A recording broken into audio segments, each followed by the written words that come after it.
Баршаңызға қайырлы күн достар. Бүгін сіздерге банан мен құлпынайдан жасалған өте дәмді болып шығатын пирогтың рецептімен бөлісетін боламын.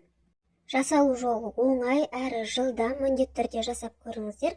Видеоны соңына дейін көріңіздер. Ең алдымен ыдысымызға ұнды електен өткізіп саламыз. Үстіне қопсытқыш, сары май салып, қолмен жақсылап араластырып, крошка жасайтын боламыз. Сары май холодильниктен шыққан болу керек, не тым жұмсақ, не тым қатты да болмау керек. Сол кезде крошкаларыңыз жақсы шығады. Бөлек ыдысқа жұмыртқа мен қантты салып, екеуін жақсылап араластырып аламыз. Енді крошканың үстіне жұмыртқаны құйып, жұмсақ қамыр илейміз.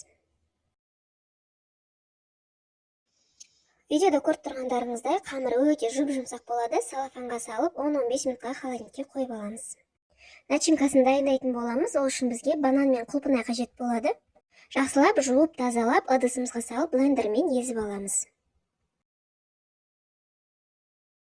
Жүгері крахмалын салып, тағы да блендермен жақсылап өткізіп аламыз.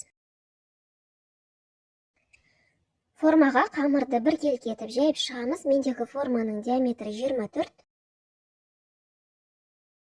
Қамырдың үстіне начинканы құйып, алдын-ала қызған пеште 160 градуста 35-40 минутта пісіреміз.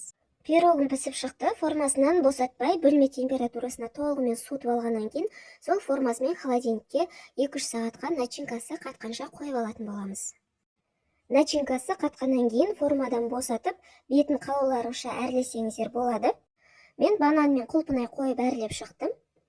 Пирогымыз дайын. Пирогтың начинкасының түсі де осындай розовый, өте әдемі, тартымды болып шығады. Дәмі де өте керемет болып шығады. Міндетті түрде жасап көріңіздер. Видеом сіздерге пайдалы болса, лайк басып, арнама тіркелуді ұмытпаңыздар.